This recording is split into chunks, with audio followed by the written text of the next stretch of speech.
আমার কাছে এবারও বেশ ভালো পেয়ারা ধরেছে। আমার গাছের পেয়ারাগুলো আকারে যেমন বড়, খেতেও তেমন মিষ্টি। এবারও সব পেয়ারা আমি একাই খাবো। হাঁটতে হাঁটতে কোথায় চলে এলাম আমি? আমার বাড়ির পথ কি এদিকেই নাকি ওদিকে? মানুষ, এখানে আবার মানুষ কোথা থেকে আসলো? মানুষজন তো সহজে এদিকে আসে না। কি যে করি এখন? কেন যে তাড়াহুড়ো করতে গিয়ে এই রাস্তায় এসেছিলাম? এমনিতেই চেনা পথ ভুলে যাই, এখন আবার অচেনা রাস্তায় এসে আটকে পড়লাম। ও, ভুলে এসে পড়েছি তাহলে। যাক, তাহলে একটু পর চলে যাবে। ওটা কি পেয়ারা গাছ? পেয়ারা গাছে তো বড় হয়ে আগে কখনো দেখিনি। একটা পেয়ারা ছেড়ে দেখি তো কেমন। এই মহিলা তো সাহস কম না, আমার গাছের পেয়ারায় হাত দেয়। এখনই ওর হাতটা ভেঙে দিতে হবে। কিন্তু এই পেয়ারা গাছটা কার? গাছের মালিককে না বলে পেয়ারা নেওয়া কি ঠিক হবে? থাক, খাবো না পেয়ারা। এমন সুন্দর বড় বড় পেয়ারা আমি এর আগে কখনো দেখিনি। দেখে মনে হচ্ছে খেতেও বেশ মজার হবে, কিন্তু লোভ করা যাবে না। যাক, এই মহিলাটা তাও বাকিদের তুলনায় ভালো আছে। গাছে পেয়ারা দেখার সাথে সাথে ছিঁড়তে চলে আসেনি। আর কতক্ষণ এখানে থাকবো? এদিকে সন্ধে হয়ে যাচ্ছে, খুব খিদেও পেয়েছি। এই মহিলা তো দেখছি এখান থেকে সরার কোনো নাম নিচ্ছে না। ওকে পথ দেখিয়ে এখান থেকে সরানোর ব্যবস্থা করব কি? কিন্তু কিভাবে পথ দেখাই? পেয়েছি একটা বুদ্ধি।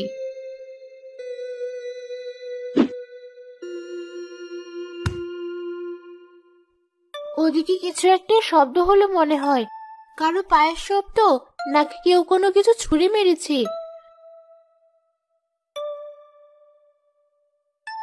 যাক, পেয়ারাটা ঠিক রাস্তায় ছুঁড়ে মেরেছি। এবার ওই মহিলাটা ওর বাড়ির রাস্তা জেনে ঠিকঠাক ভাবে বাড়ি যেতে পারলেই হয়। আরে, এ তো দেখছি ওই গাছের পেয়ারা। কিন্তু পেয়ারাটা গাছ থেকে এত দূরে সে পড়লো কিভাবে? যাক, ভালোই হলো। এখন আর এই পেয়ারা খেতে আমার কোনো আপত্তি নেই।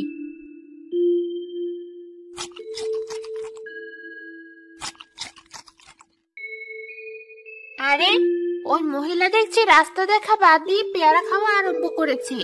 কি যে করবো ওই মহিলাকে নিয়ে? যা ভেবেছিলাম তাই, পেয়ারাটা সত্যি অনেক মিষ্টি আর রসালো। এমন মজার পেয়ারা আমি কখনো খাইনি। আরে, ওদিকে না আমার বাড়ির রাস্তা দেখা যাচ্ছে। যাক, ভালোই হলো। পেয়ারা খেতে খেতে আমার বাড়ির রাস্তাটাও পেয়ে গেলাম।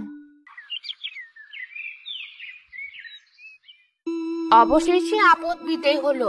এবার একটু শান্তিতে থাকতে পারবো। তুমি তাহলে অবশেষে এলে বৌমা। তোমার জন্য আমরা আরো কতক্ষণ ধরে অপেক্ষা করছিলাম। আর বলবেন না মা, ভুলে পথ হারিয়ে ফেলেছিলাম। তোমাকে কতবার বলেছি একা একা দূরে কোথাও যাবে না, গেলেও তোমার ছেলেকে সাথে করে নিয়ে যাবে।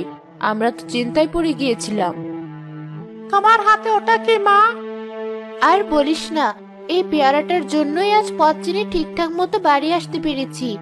একদম ঠিক জায়গায় গিয়ে পড়েছিল পেয়ারাটা। পেয়ারা তুলে খেতে খেতেই রাস্তাটা চোখে পড়ে। তোমার ভাগ্য ভালো ছিল বলে এ যাত্রায় বেঁচে গিয়েছো। তবু খিদেও পেয়ে গিয়েছিল এতক্ষণ দাঁড়িয়ে থাকতে থাকতে। ভাগ্যিস পেয়ারা গাছ থেকে পেয়ারাটা পড়েছিল। নিন, আপনারা বাকি পেয়ারাটা খেয়ে দেখুন, তাহলে বুঝবেন পেয়ারাটা খেতে কত মজার। মা, আমাকে দাও। এই নে, এই টুকরোটা তোর, আর বাকিটুকু তোর দাদির।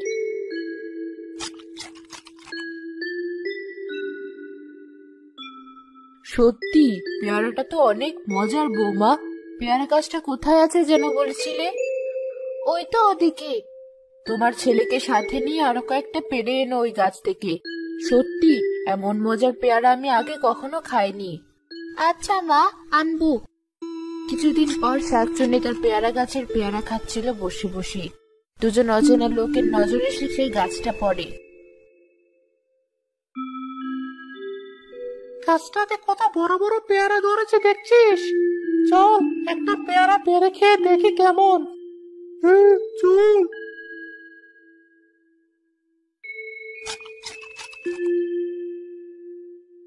আরে বাহ, পেয়ারাটা খেতে তো বেশ মজার। আরো বেশি করে কয়েকটা পেয়ারা ছেড়ে নে। আজ আমার মন ভালো ছিল বলে তোদেরকে একটা পেয়ারা ছেড়ে খেতে দিয়েছি, কিন্তু এতেও দেখছি তোদের মন ভরেনি। আবার আমার গাছের পেয়ারায় নজর দিয়েছিস। এবার তোদের মজা দেখাচ্ছি।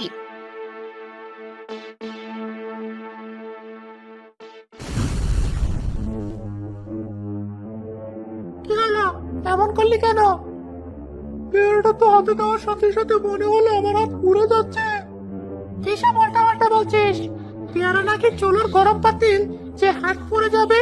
তুই সর, আমাকে ছিটতে দে পেয়ারাটা।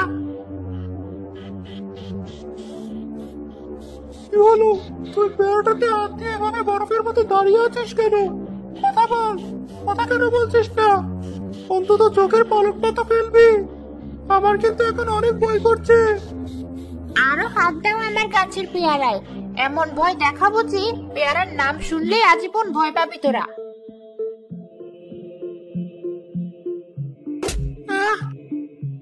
কি হলো, আমার মাথায় বাড়ি দিল কে?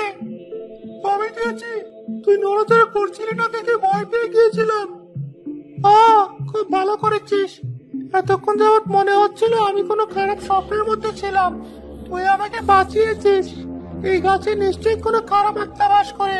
চল, এখানে আর এক মুহূর্ত থাকবো না।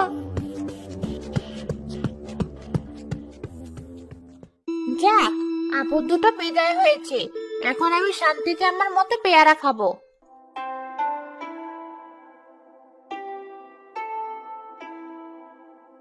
কোথায় মা? এখানে তো কোনো পেয়ারা গাছ দেখছি না। এখানেই তো ছিল, কোথায় যে গেল এখন? মা, তুমিও না? কোন জায়গায় ঠিক মতো মনে রাখতে পারো না? শোনো, তুমি ওদিকটায় পেয়ারা গাছটা খোঁজো, আর আমি এদিকে পেয়ারা গাছটা খুঁজছি। কেউ যদি গাছটাকে খুঁজে না পায় তাহলে আবার এখানে দেখা করব, ঠিক আছে? ঠিক আছে, আমি তাহলে ওদিকটা গেলাম। আচ্ছা, আমি ওদিকটা যাচ্ছি।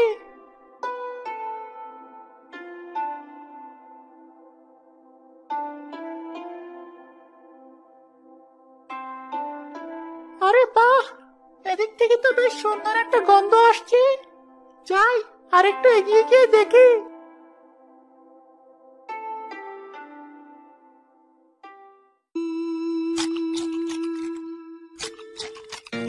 আবার কে আসলো? না, এটা তো দেখছি আমাকে শান্তিতে থাকতে দেবে না। মানুষজনের সাহস বেশি বেড়ে গেছে। এবার একটাকে প্রাণী মেরে ফেলবো, যেন আর অন্য কেউ এদিকে আসা সাহস না করে। এটাই বোধহয় মার বলা সেই পেয়ারা গাছটা। সত্যি, মা যেমন বলেছিল পেয়ারা গাছটা তেমনই। স্বাভাবিক পেয়ারা গাছের তুলনায় বেশ বড়। যাই, কটা পেয়ারা ছিঁড়ে মাকে ডাক দেই। ছেড়াচ্ছি তোকে পেয়ারা।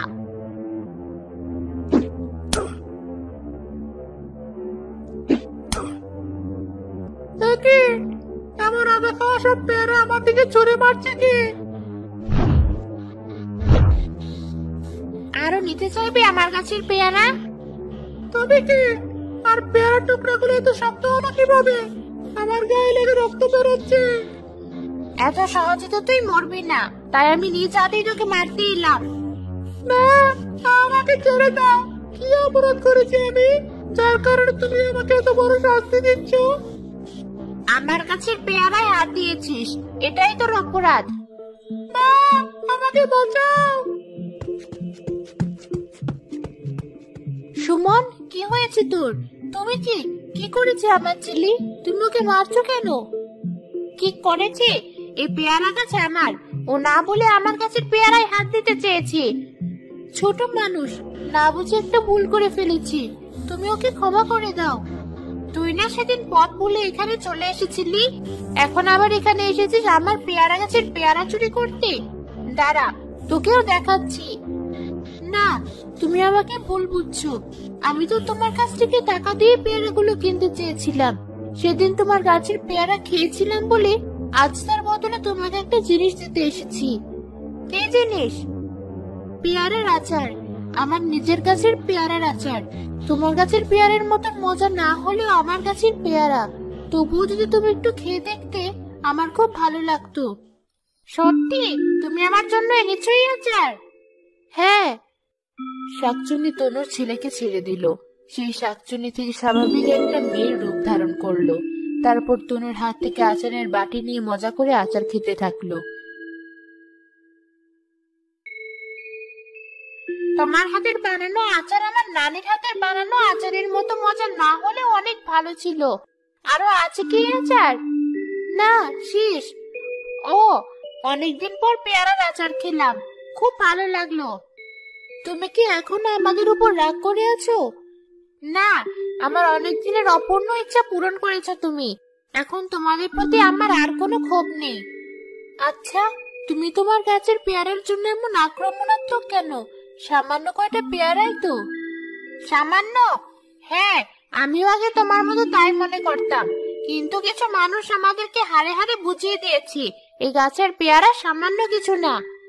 মানে? তোমাকে পুরো কাহিনী না বললে তুমি বুঝবে না। শোনো তবে, সে অনেকদিন আগের কথা।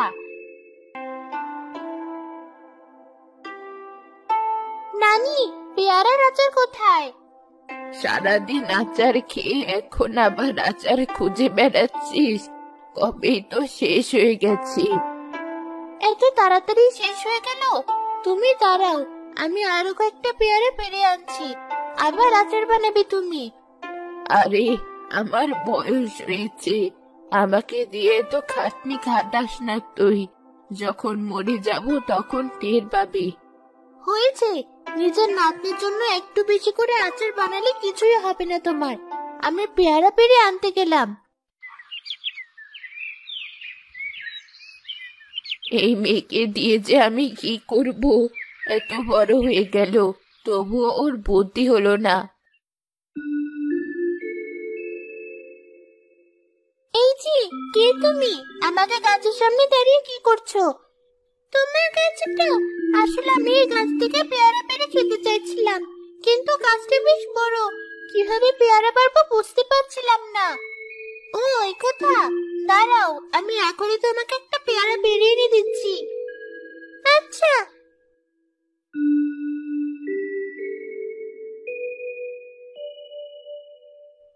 এই নাও, এবার পেয়ারাটা খেয়ে বলো কেমন। অনেক মজার।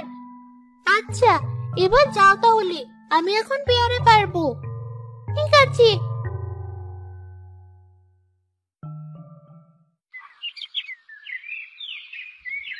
নানি, এই নাও পেয়ারা, এবার আমাকে এই পেয়ারাগুলো দিয়ে আচার বানিয়ে দাও। তোকে দিয়ে যে কি করব? আমার নানি আর আমি পরদিন পেয়ারা গাছ থেকে পেয়ারা তুলতে গিয়ে দেখি সেই মেয়েটা পেয়ারা পাড়তে গিয়ে গাছের ডাল ভেঙে নিচে পড়ে পাথরের কারণে মাথায় আঘাত পেয়ে মারা গেছে।